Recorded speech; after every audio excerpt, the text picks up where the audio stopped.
Do you feel like you are losing previously acquired skills or backtracking and your abilities to accomplish tasks? Then you may be experiencing autistic regression.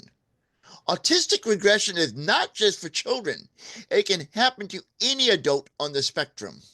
In this video, I'm going to break down what autistic regression looks like, what is the common name for autistic regression in adults, and how autistic regression impacts your life. I'm also going to share the common symptoms, triggers, and how long autistic regression lasts, and how you can recover from it. Now, let's get started.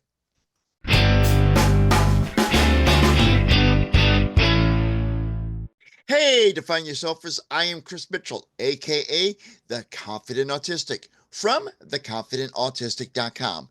If this is the first time you're watching one of my videos, welcome. I sincerely appreciate you taking the time to watch this video. I'm an autistic adult, late diagnosed, a multi-certified life coach, and an advocate for autistic adults who is on a mission to empower you to embrace autism confidently. You can show your support for my mission by liking, commenting, and sharing this video. But the best way you can show your support is by subscribing to my channel. And when you subscribe, do not forget to ring the bell to be notified when new videos are posted and when I go live for a weekly Q&A live stream.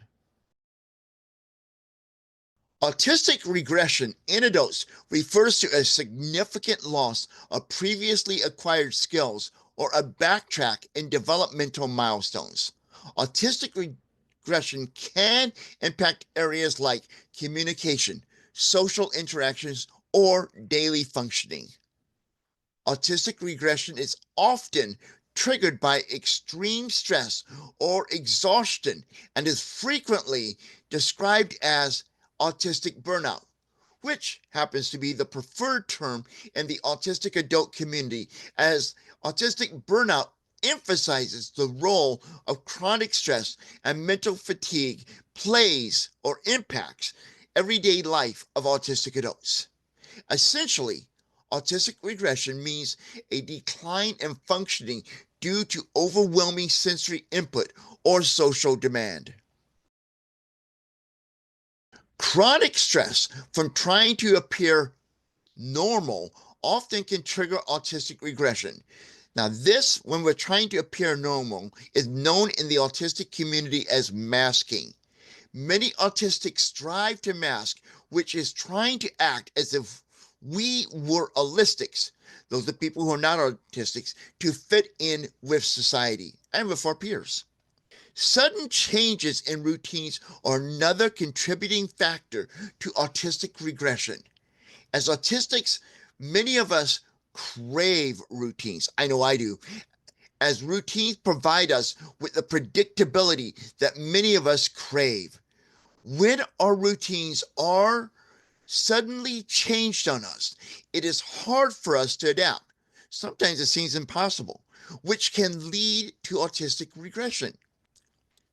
Sensory overload can also be a contributing factor for autistic regression. When any of our senses, that could be sight, sound, taste, smell, etc., are overloaded, especially over an extended amount of time, we risk entering autistic regression.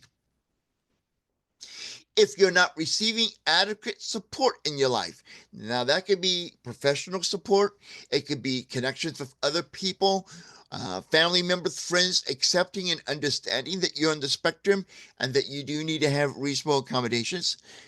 If any of those things are going on or anything like that's going on, you are not receiving the adequate support that you need in your life. And over time, if that continues, you're risking entering autistic regression. Prolonged stress can trigger autistic regression in adults. When you notice that overwhelming stress is leading to behaviors that may resemble earlier development stages in autism, you may be experiencing autistic regression. Now, a perfect example is my life, okay? For almost 4 years now, My wife and I have been living with the diagnosis that she has stage 4 metastatic breast cancer. And you know anything about stage 4, it's not going to go away. And you don't, ultimately, you're going to lose that battle. We're being very positive right now, but let's face the facts, okay? This has really turned our life upside down, and it's caused me a lot of stress and worry about her health, um, finances, what my life may be like if she goes before me, a whole bunch of things. And I've been underneath this prolonged stress for almost 4 years now. And this past summer, uh, it got to the point where I was starting to lose some of my skills. I was having trouble remembering doing things that used to just come naturally to me, especially in my work and how to do things and locate files and do stuff on the computer. So that for me was part of my autistic regression, autistic burnout. Now that was like 6 months ago. I am doing better, but I still struggle. But we're going to get to how we can battle autistic regression, autistic burnout, and what are the chances of recovering from it a little bit later in this video. Challenges in communicating with others, withdrawing from social interactions or society as a whole, increased amount of sensory sensitivities, and or a decrease in executive functioning are all common symptoms of autistic regression. Now, as I mentioned a little bit earlier, about 6 months ago, I realized I was going through autistic regression, which, like I mentioned earlier in this video, adults prefer to call it autistic burnout, but tomato, tomato, okay? And mine was, I believe, was caused by the amount of prolonged stress I've been under. Actually, my wife is underneath it too, from her diagnosis of stage 4 metastatic breast cancer. And I mentioned that I was having some trouble remembering to do basic tasks and having to push myself. Now, this part I did not mention earlier, but it's truthful. I had to push myself to do certain things like update our checkbook, keep track of our expenses, pay bills, those kind of things. I had to really push myself to do that. And normally it's not that, I mean, it's always a little bit of a push, but normally it was not that intense. But another thing that started happening, and maybe even more than 6 months ago, I was having an increased amount of sensory sensitivities. Now, I've always been sensitive to light and clutter and noise, but that increased a lot. Probably a little bit before the 3 year mark of us knowing my wife has metastatic breast cancer. And that was one of the factors that helped me realize uh, that I was on the spectrum and encouraged me to seek out more information and to seek out a diagnosis.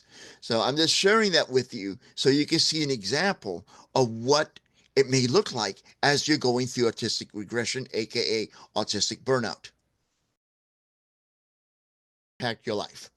While going through autistic regression, you may experience difficulties with self care tasks, including remembering to eat, taking care of personal hygiene, paying bills, like I mentioned earlier, that happened to me, and taking care of other daily responsibilities of life. Additionally, autistic regression may affect your ability to perform everyday tasks, manage social interactions, and maintain emotional stability. Autism regression in adults can last for varying lengths of time depending on the individual. Typically, autistic regression in adults is considered a temporary condition, with episodes of autistic regression potentially lasting several weeks to months. In some cases, symptoms may persist for longer periods if the autistic regression is not addressed properly or with proper support and stress management strategies. When you take appropriate actions and with the proper support, you can recover from regression and regain lost skills. For autistic adults experiencing autistic regression, be sure to focus on managing stress. And this can be achieved by creating an environment that reduces stress. Like for me, I've had stress, obviously, from my wife's diagnosis and all. And one thing that I'm trying to do to help with my stress level is to create an environment that reduces stress. And in my case, that means I kind of redid the office. I have some clutter off camera I like to downsize and get rid of. And I'm trying to clean up and declutter the house a lot. And that reduces stress because I don't have this clutter around me, which aggravates one of my sensory issues of visual clutter, which really gets to me. Um, so that's one thing I'm trying to do to help mine. And I share that with you because that can be a strategy that can help you.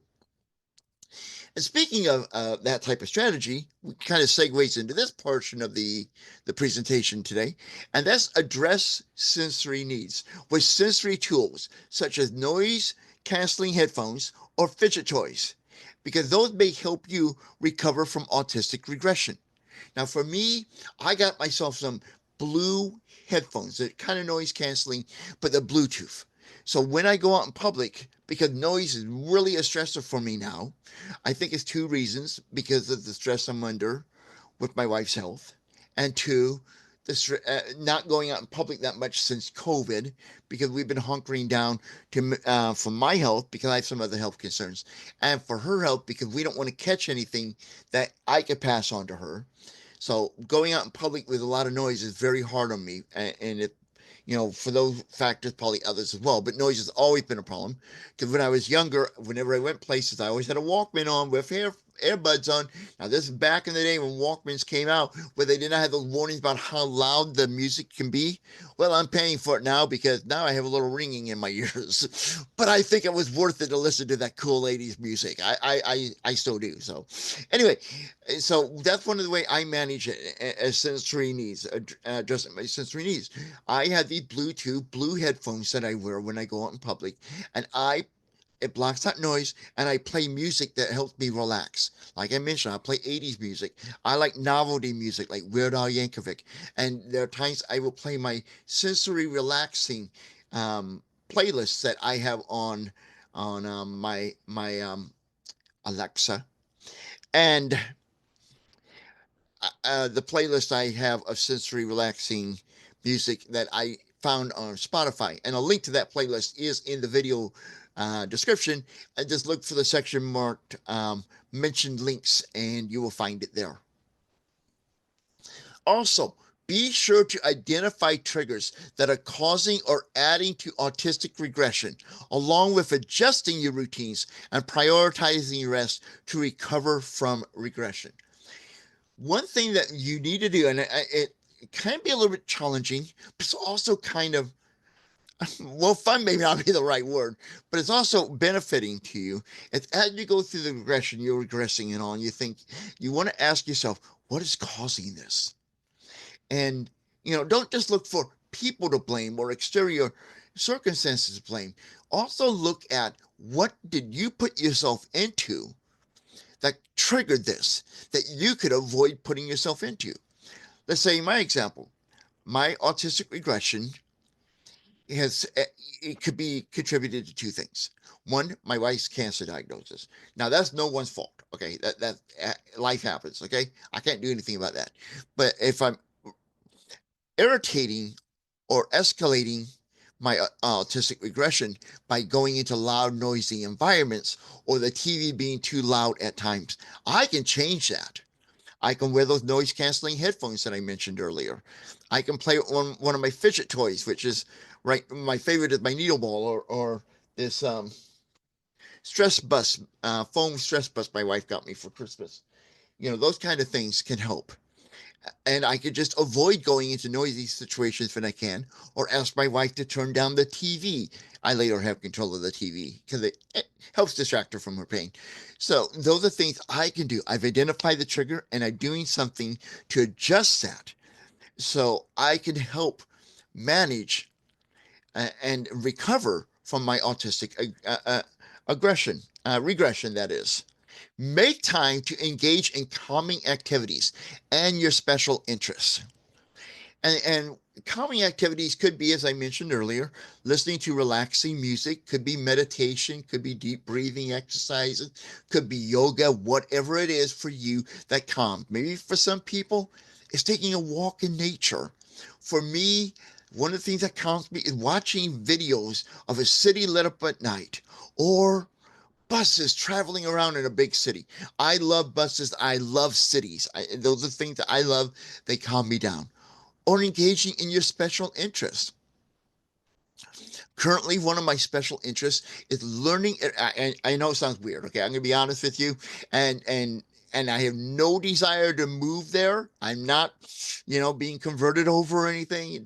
I just fascinated by how life is so different in North Korea compared to here in the United States, and I'm just consuming every single video I can about North Korea on my free time. Now, another one of my special interests is autism, obviously. So I'm watching a lot of videos on that, and that helps a lot with my autistic regression, as well as I'm reading books on the subject. Not to mention, I'm watching and reading books on the subject of building self confidence, because that's a part of the business that will be expanding in this year of 2025. While experiencing autistic regression, consider seeking professional support from a therapist specializing in autism. Now, some therapists you may connect with will use therapies that often involve strategies like energy management, sensory regulation, and communication techniques to rebuild lost skills and to prevent future regressions. Additionally, your allies can be a valuable resource in your journey through autistic regression. Good allies will be there for you, understand what you're going through, and encourage you when you need it. Now it's your turn. What has been your experiences with autistic regression as an adult? Share them in the comments in this video or join the conversation in our Facebook group, Autistic Adults Embracing Autism. A link to that group, as well as directions on how you can get a free gift from my website, is in the video description underneath resource links. So scroll down and look for it there. Until next time, this is the Confident Autistic, reminding you that now is the time for you to embrace autism confidently. Join me live Thursday nights for the Confident Autistic Live, where I answer your questions, we discuss this week's videos, offer support, and more. The fun starts Thursday at 7 p.m. Central Time in the US of A. Be sure to click the bell when you subscribe to the channel to be notified when the party begins.